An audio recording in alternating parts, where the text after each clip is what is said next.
You're listening to Happy Hour Hustle from the creative geniuses here at 834. We're funny, informative, and we swear. We talk all things marketing, communication, small business, plus we offer up hot takes on our industry and whatever else we feel like talking about. So, grab your drink of choice. It's always 5 o'clock at 834. And crank it up.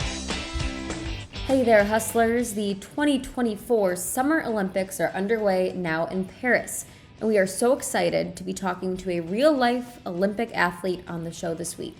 Ben Jefferies is a runner for Team Great Britain, but he got his start here in the U.S., training with Scott Barnes, his coach who is from right here in West Michigan. My coworker Josh and I talked to Ben and Scott ahead of the start of the games. All right, we have Olympic runner Ben Jefferies and coach Scott Barnes. Thank you both so much for joining us on Happy Hour Hustle today. You're a member of Team Great Britain for the 2024 Paris Olympics. Congratulations, by the way. Thank you. I appreciate it. Yeah, of course. But you actually trained here in the U.S. Tell us a little bit about that journey here and how you got running, all that. Yeah, of course. My journey is not as straightforward as some people expect it to be when they see me doing what I'm doing now. I was recruited out to the US initially in 2018, but on a soccer scholarship. Being from Great Britain, from England, soccer or we call it football was kind of what I grew up playing. It's what you do in school. It's what all of your friends do. And so that was kind of where my initial background was. So I was recruited out to a school in Iowa in 2018.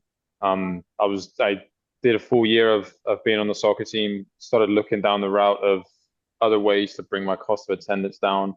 And graciously, Scott Barnes was able to offer me another stream of scholarship income to join his team, the team that he was building at the time. And so I did that. I was a dual sport athlete for a little bit of time, so I would kind of get off of the soccer season and then jump into a track season. And again, Coach Scott Barnes was great at working me through those times. He was always waiting. He was making sure that I was healthy. I wasn't too burnt out, wasn't too hurt or anything like that. So he was a great help in me juggling that. And then eventually we kind of worked out that track was really where my true value was, and I was going to be a lot more valuable to the track team than I was to the soccer team. And that career kind of started to take off in the division that we were in. And then for my junior and senior year, I was full-time track at Briarcliff under Scott Barnes. Graduated out. I joined him on the coaching staff to help coach the same program. We kept working with my own personal career on the side. And yeah, here we are today. And what race are you going to be competing in Paris? Do you yet know, or where does that stand? Yeah, so I'm in the both relay pools for the 4x400. At the Olympics, they do a mixed relay of 2 men and 2 women, and then they have a men's relay also. There's a group of about, I think, 7 guys and 7 girls that they can choose from. They announced that team pretty late through tactics and fitness and who's feeling good and such. But I'm in the pool for both of the 4x400 relays. Scott, do you think there was any sort of moment or time, maybe even like a meet or something, where you're like, Ben's got this. He can pursue this. He can advance in this. Yeah.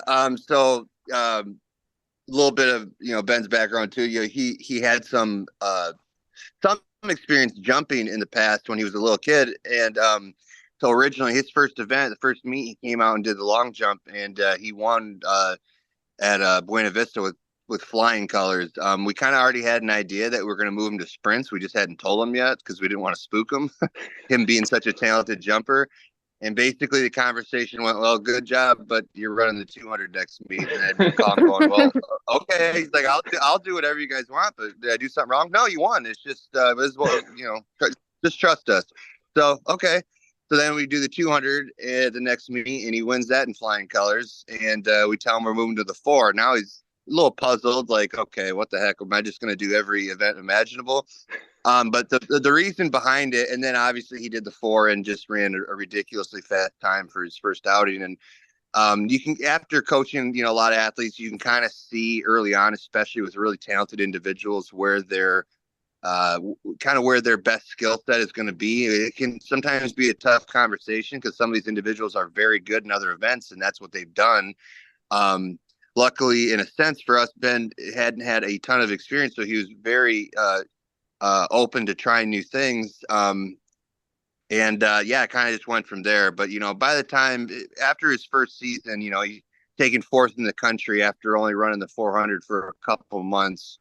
I recall talking to a couple other coaches and just kind of looking at his country and kind of what it took to be an Olympian. And to be honest with you, I sounded crazy, but I said I think this kid's going to be an Olympian one day. And that's easy to say when you got a kid, somebody that's that talented. I mean, it was all Ben. It just was something easy to see being somebody that's seen some of those individuals before, you know. That's awesome. And I do want to talk a little bit about how Ben got into the Olympic Games, which started with the championships in Manchester, where you got in as a wild card. Ben, can you kind of explain what that means and what ended up happening there to get you in? Yeah, sure, of course. The process can be quite complicated. I was kind of navigating it for the first time myself. I guess at the beginning, I had received an invite prior about 2 years ago, right as I was graduating out of college. But the journey is expensive. You know, I was still kind of a nobody at that time. I received the invite off of the back of some of my times that I had run during my season, my collegiate season. But I mean, fresh out of college, it's kind of difficult to drop $1,500 on a flight over to kind of gamble on yourself, you know. So unfortunately, I had to decline that invite. But coming around this time, I was able to receive the invite again. I was much more fortunate to be in a position where I could accept it this time. I was able to build up some more funding behind myself, some more resources. And so we flew out. There's preliminary rounds it's over the course of a weekend. And so there's preliminary rounds where you run in your heat, and then they take the winner of each heat, and then I think the next 3 or 4 fastest times from the heats. I finished second in my heat, behind the number 1 seed of the meet. Which was good, and luckily the time was fast enough to get myself into the final. I think I went into the final as the number 5 seed, and I mean, Coach Barnes and I had talked about it, and it was very much an attitude of we're here, we've made it here. Even just being here is progress at this point. So we were ready to just kind of drop it all and risk it and see what happens if we do gun it in the final. I drew lane 8 for the final, which I mean, some people like, some people don't, but one of the things that Coach Barnes had taught me is if you can run strong enough of your race, it doesn't really matter what lane you're in. I like to think that I run a race that isn't influenced by many other people in the race. So we gunned it out of lane 8. First 200, 250 went pretty well. I was feeling good. Kind of got around to the 300, started feeling some contact on the inside of me. And then we got around to that last 100, and I wasn't in a great spot. I think I was in 4th or 5th. I mean, these are some of the best athletes that the country has to offer. So these are some of the best guys that I've ever ran into my career. And luckily, I was able to find some more gas down the home stretch and pull myself up to second place at the finish line. So kind of made the decision for these coaches, I guess, when they were looking at who they were going to take and who they weren't. They couldn't ignore Mr. Nobody in second place at the Olympic trials. Yeah. And what's going through your head as you're, rounding that last corner? It's, you're in the finals and you're like, what goes through your head to get that last bit of gas out to really hit the finish line second? First thing that goes through your head is a really bad headache and a lot of pain when you're that far into the race. You really kind of dip into a real, almost primal mode where you're not thinking about anything else. The crowd kind of goes silent and you block all of that out, and you're just facing down the lane in front of you. And you're kind of peering at where you are relative to everybody else in the race. And really, when you're that deep into the race, especially in something like a final, when we've all ran the day before, that point in the race really comes down to who is just prepared to make the race hurt the most, who can get the details right when everybody's so deep in fatigue. You see a lot of guys who, like, quite famously, their knees go quite shallow, their arms maybe aren't working as they want. So it's kind of about getting these details right when you're in that moment of fatigue and when you are hurting really bad. And luckily, that's something that I've been able to find success with. But I mean, in the moment, you're not really thinking about a lot. You're just thinking that you got to get to that line as fast than the other guys in the race with you. Yeah. And Ben, what has it been like since making the team? How has your life changed since, they said you're gonna be with us in Paris? Yeah, it's been amazing. It's something with the caliber of athletes that he's worked with in the past. It's something that Coach Barnes had kind of warned me about when the announcement was made. But I was never expecting anything like it has. I mean, social media has gone through the roof. Kind of people that want to get a hold of me and want me to come out to meet them or sign something, or would want to come to a session to film. Or so I've had a couple of instances like that, which is all brand new to me. I've never had anything like that before, especially as an NAI athlete. We definitely don't get the exposure that some of the talent in that division deserves.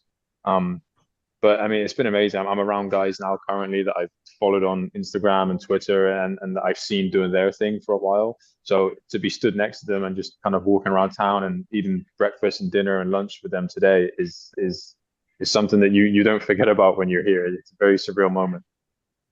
Yeah, is like you mentioned, like following other runners, other athletes and stuff. Are those like the people that inspired you to like really want to do this? Have you just naturally been like competitive and you want to just keep pursuing it, or like kind of like what was your inspiration to really start and pursue running? Yeah, definitely. I mean, from the start, it was the inspiration came from, and especially having the background in soccer, the inspiration for running came from, and again, it was something that I spoke with Coach Barnes about in a lot of detail. It was very much a case of you could go a long way with this, you know, and I didn't know a lot about the sport going into it. So I've always said, I always tell everybody that Coach Barnes was my guru at the start of the sport and was my guru all the way through. So it was kind of because I wasn't that educated at that time about the sport and the details and the techniques and stuff. It was kind of just shut up, listen, and just keep working.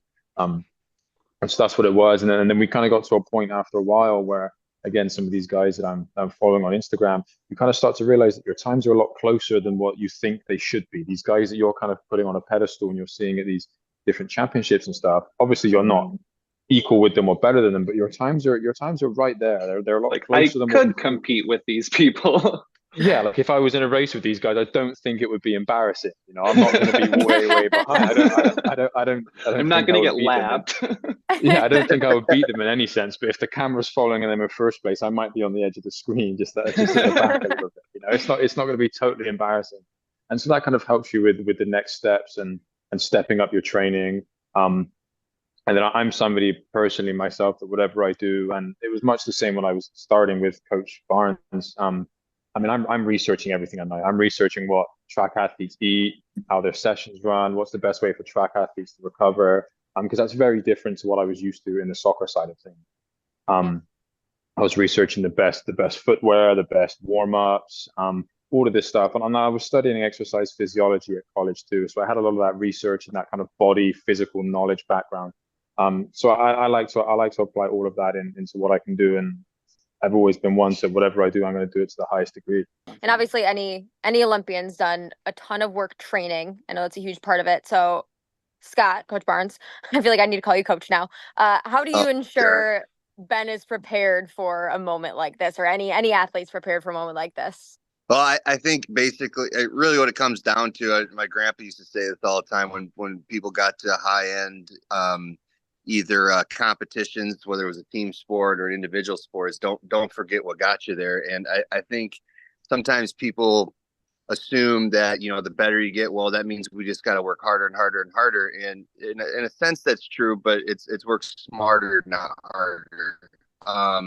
You know, a little bit about, you know, Ben's training, you know, because he was coming off of, in a sense, so little experience with the type of training that we needed to do to be successful, or rather what people at his level were doing. We couldn't just say, okay, well, you know, you're as fast as this guy, so we're going to do this type of workouts or this magnitude.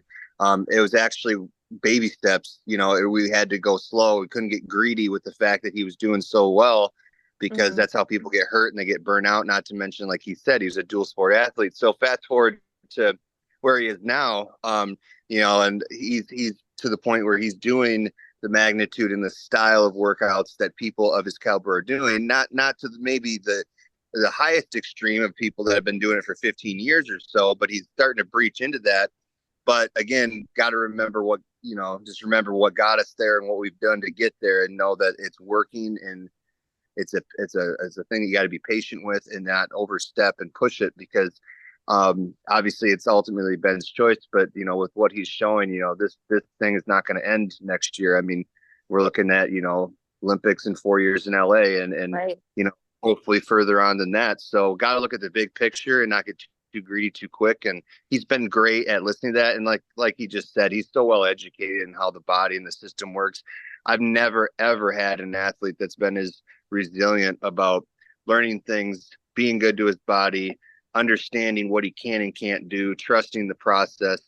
And that's one of the part of the things that makes him so great is he's just not only is he got the talent, but he's got the smarts. And the biggest thing to go with it is he's hands down the toughest athlete I've ever coached. So, but again, just remembering what got us there and sticking to the plan rather than trying to fast forward it and get too big too quick. Yeah. No, and I like that you talked about, toughness is both the physical toughness but it's also being like mentally tough and knowing your limits. So Ben, how do you prepare mentally for something like the Olympics where all the eyes of the world are on Paris? I don't want to no stress, but how do you prepare for that? I mean, it's a lot of mental prep too. Yeah, I mean, this is my first one, so I'm still waiting to find out. And I mean, again, it goes back to what Coach Barnes was saying. It's kind of that if it's not broke, don't fix it. So my mental preparation comes a lot in the build up, and I find a lot of my pressure, my personal pressure, relieved from knowing that I'm physically prepared, and so that goes into eating the right things in the build up. That's 2-3 days before, making sure that I'm loaded on my carbs, that my muscles have everything they need. Hydration is absolutely key, is super, super key. So that's your water, that's your hydration tablets, electrolytes, a little bit of salt in the water, that kind of thing. And then kind of when you step onto the line or when you get closer to competition time, you can dispel a lot of those nerves by just knowing that you've done everything you need to do in the build up. You just now have to go and perform, which is kind of the simple thing. That's the part that your body a lot of times can do on its own. It's the part that you've done over and over and over again in training. So for me personally, a lot of my preparation comes in getting my body ready and ready to fire off the intensity that I do. So you're in Paris. Is there anything you're looking forward to doing during the Olympics? Are you going to be going any sightseeing or going to do anything outside of the Olympics? Or are you there for the Olympics and then you're out? No, yeah, I get you. So we're not actually in the Olympic Village yet. We're in our team holding camp, just outside of Paris. Okay. It's beautiful here. We're in a little small town just outside of Paris. There's really old architecture here. I was just with the team today. We're walking around the city a little bit, little bakeries and stuff, little Paris, little French bakeries. So seeing all that stuff is super cool. But yeah, I mean, we've all been talking about it today. A lot of the other teams are kind of moving into the village over the last couple of days. So we're starting to see some videos come out about the stuff that's available there and kind of what people are doing. So a lot of it for me, I'm just excited to kind of do the exploration side of it and see what there is to offer. Go out and see everything. I know that yeah, take it all. I know that we get a practice slot on the Olympic track before we race. So that's going to be incredible. Stepping out to that famous purple track that everybody's been seeing. So yeah, again, it's kind of my first time here, so I'm not really sure what I'm excited for, but I mean, I'm taking photos of everything I pass, everything I walk past. I'm taking it all in, sending some stuff home. I mean, my teammates laughing because every time we sit down for breakfast, lunch, and dinner, I'm taking photos of what I have on my plate. Just little things like that. I'm just taking it all in. And still working hard at the same time. It's a super, super fun environment to be in that you really feel like brings the best out of you when you're surrounded by these people. For sure. And it does really have such an honor of being there. And do you have any advice or insights on anyone that, might want to one day be in the Olympics or try to compete professionally? Sure. A lot of it, in my experience, and the kind of people that I've competed against and had as teammates in the past, the guys at the top, and when I say the top, I don't necessarily mean the Olympics. I mean at the top of the NAIA or whatever division you're in. The guys at the top do a really, really good job of controlling the things that are within their control, and so that goes down to the nutrition, the hydration, the recovery in the body, the rolling out. If you are feeling a little bit sore, calming down your session a little bit and not just pushing yourself through the injury. Because there are some things that you can't control. You can never control how well somebody else runs in your race. But there's a lot that you can control about yourself, how you act on the weekends, the kind of going out, the partying. It's all about sacrifice and controlling the things that you can control and giving up short-term gains for long-term goals. It sounds cliche, but I mean, there's nowhere else in the world that I'd rather be right now. So I'm fine with missing out a few parties when I was at a college undergrad, you know. Right. But yeah, Yeah. my It's worth the advice, sacrifice. exactly. And my advice the whole way along is get good at controlling the things that you have control over with your body. And never stop researching. Always keep learning. I've raced with a lot of guys and I've had teammates that think they know everything, and it doesn't work out that way. Well, we appreciate both of your time, Ben Jefferies and Scott Barnes. Ben, good luck in your Thank you. races. You know, that's so exciting. We'll be watching, and we just really appreciate you both being on with us today. Yeah, of course. Thank you. I appreciate your time. Yeah, thank you guys.